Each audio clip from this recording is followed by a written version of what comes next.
ఆదిత్యాది నవగ్రహ శుభకరా మేషాదయో రాశయ నక్షత్రాణి సయోగకాశ్చతితయస్తద్దేవతాస్తద్గణా మాసాశ్చ ఋతవస్తథైవ దివసా సంధ్యాస్తథా రాత్రయ సర్వే స్థావరజంగమా ప్రతిదినం కుర్యాద్ధ్రువం మంగళం.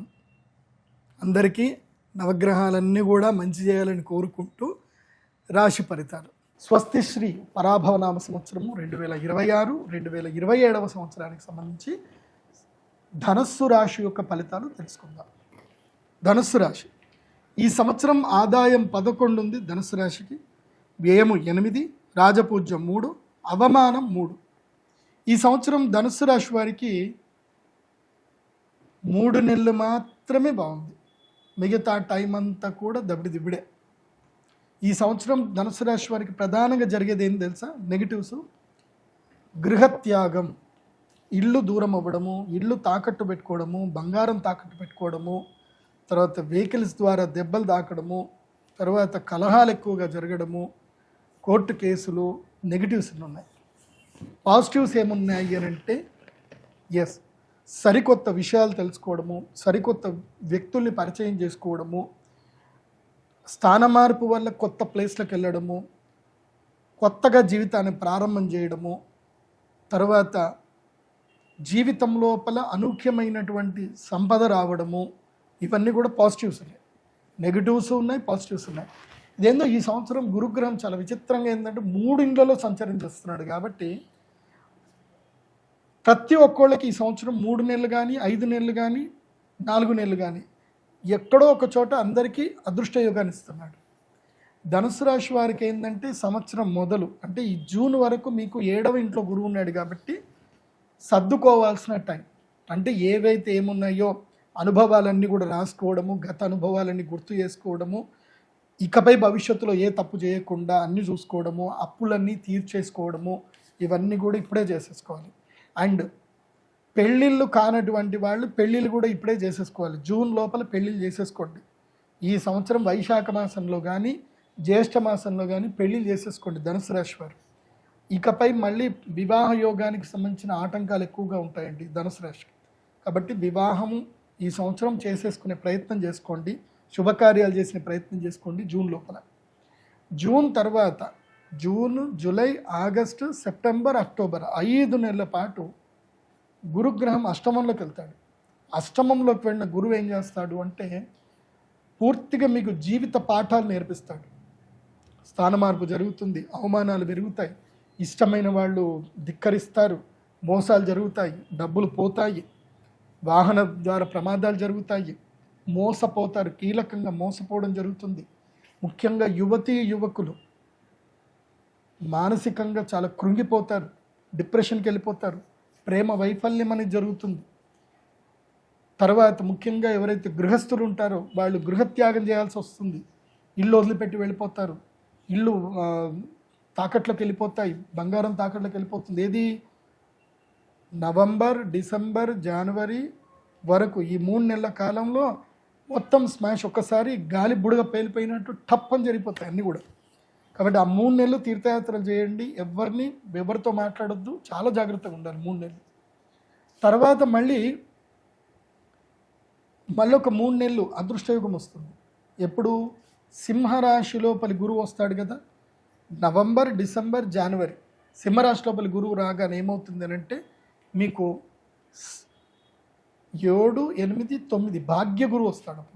భాగ్యం లోపలి గురువు అంటే సింహరాశి లోపలి గురువు అడుగు పెట్టగానే ధనుసు రాశి వారికి అదృష్టయోగం వస్తుంది. కొత్త పరిచయాలు జరుగుతాయి, కొత్త అనుభవాలు జరుగుతాయి, మంచి ఉద్యోగాలు వస్తాయి, వ్యాపారం ప్రారంభం చేసుకుంటారు, లాభాలు వస్తాయి, దూర ప్రయాణాలు చేస్తారు, మంచి గుడ్ న్యూస్లు అన్నీ ఉంటాయి. కాబట్టి వివాహం కూడా జరిగే అవకాశాలు ఉంటాయి. జనవరి 24 వరకు లక్ టైం ఉంటుంది. జనవరి 24 దాటిందా మళ్ళీ గోదావరి పుష్కరాలు వచ్చేంతసేపు దబిడి ఉంటుంది. మీరు 7 ఏళ్ల వరకు సంపాదించిన డబ్బంతా కూడా 4 నెలలు కూడా పోయే అవకాశాలు ఉంటాయి. ఎంత జాగ్రత్తగా ఉంటే అంత మంచిది. ధనుసు రాశి వారు తప్పకుండా జ్యోతిష్య పండితుని సంప్రదించండి. సొంత పైత్యాలు మీ మీద మీకు రుద్దుకోకండి. అండ్ మీ సొంత డైరీలో మీరు అబద్ధాలు రాసుకోకండి. నిజాయితీగా ఉండండి. మీకు మీరు నిజాయితీగా ఉండండి, వేరే వాళ్ళకి నిజాయితీ అవసరం లేదు. మీకు మీరు నిజాయితీగా ఉండండి. అనుకున్న పనులు చేసుకోండి, తప్పకుండా అంత బాగుంటుంది. ఈ సంవత్సరం మీరు దైవారాధన చేయాలి అని అంటే ఈ సంవత్సరం ద్వారకకి వెళ్ళండి. ద్వారక అంటే శ్రీకృష్ణుడి యొక్క పుణ్యక్షేత్రం వెళ్ళండి. ద్వారకకి వెళ్ళండి, సోమనాథ్ వెళ్ళండి. అక్కడికి వెళ్ళి శ్రీకృష్ణుడి యొక్క దర్శనం చేసుకోండి. అక్కడ ఒక 3-4 రోజులు ఉండండి. కృష్ణుడికి ప్రదక్షిణ చేసుకోండి. సోమనాథ్కి వెళ్ళండి, అక్కడ ప్రదక్షిణ చేసుకోండి. ఆ తర్వాత మెయిన్గా 4వ ఇంట్లో శని ఉన్నాడు కాబట్టి తప్పకుండా శని శింగ్నాపూర్ అని ఉంటుంది, అక్కడికి వెళ్ళండి, అక్కడ ప్రదక్షిణ చేసుకోండి. ఆంజనేయ స్వామి వారి దేవస్థానంలో ఎక్కడైనా సరే అశ్వత్థ వృక్షాన్ని ప్రతిష్టాపన చేయండి. శమీ వృక్ష ప్రతిష్టాపన చేయండి. శమీ వృక్షం అంటే జమ్మి చెట్టు. మీ పొలంలో కానీ ఎక్కడైనా సరే జమ్మి చెట్టు పెట్టండి. దీనివల్ల మీకు మేలు జరుగుతుంది. మీరు అక్షయ తృతీయ లేదా ధనత్రయోదశి రెండిట్లో ఏదైనా ఒక చూజ్ చేసుకోండి. ధనత్రయోదశి మహాలక్ష్మి యాగం చేసుకోండి. ఆ 3 నెలల కాలం ఏది నవంబర్, డిసెంబర్, జనవరిలో సింహరాశిలో గురువు ఎంటర్ అయినప్పుడు భాగ్య గురువు మీకు యోగ సిద్ధి కలుగుతుంది. కాబట్టి మీకు అక్షయ తృతీయ కన్నా నేను ధనత్రయోదశి ప్రిఫరబుల్ చెప్తున్నాను. ధనత్రయోదశి మహాలక్ష్మి యాగం చేసుకోండి, యోగ సిద్ధి కలుగుతుంది. బట్ రెండూ చేసుకున్న సంతోషం. మీ దగ్గర ఆర్థికంగా బాగా ఉన్నారు అంటే అక్షయ తృతీయ, ధనత్రయోదశి 2 యాగాలు చేసుకోండి, అంత బాగుంటుంది. మీరు ఈ సంవత్సరము ధరించవలసినటువంటి మాల ఏమిటంటే కనుక వారాహి అమ్మవారి యొక్క మాలను ధరించండి. వారాహి మాలను ధరించండి. అలాగే ప్రవాళ గణపతిని కూడా పూజించండి. ప్రవాళ గణపతి దొరుకుతుంది మన శ్రీచక్ర పీఠంలో. సంకష్టహర చతుర్థి వ్రతాన్ని పట్టుకోండి. ప్రతీ నెల అంటే వచ్చే సంవత్సరము గోదావరి పుష్కరాలు ప్రారంభమయ్యేంత వరకు మీరు ఏం చేయండి అంటే సంకష్టహర చతుర్థి వ్రతం పట్టుకోండి. గణపతి ఆరాధన చేయండి. మీకు ప్రవాళ గణపతిని నేను పంపిస్తాను మా శ్రీచక్ర పీఠంలో. నా pradeepjoshi.com వెబ్సైట్లో ఆర్డర్ చేసుకోండి. మీకు వరాహిమాల దొరుకుతుంది, అలాగే ప్రవాళ గణపతి కూడా దొరుకుతుంది. ఆర్డర్ చేసుకోండి. చక్కగా నిత్య పూజ చేసుకోండి. రోజు ఓం గం గణపతయే నమః రోజు 5 నిమిషాలు గణపతిని తీసుకోండి. ఒక పళ్ళెంలో, రాగి పళ్ళెంలో గణపతిని పెట్టండి. ఓం గం గణపతయే నమః అని అభిషేకం చేయండి పాలతోటి. అదేవిధంగా మంచినీళ్ళతో అభిషేకం చేయండి. గణపతిని చక్కగా తుడవండి. మందార తైలం అని కూడా దొరుకుతుంది.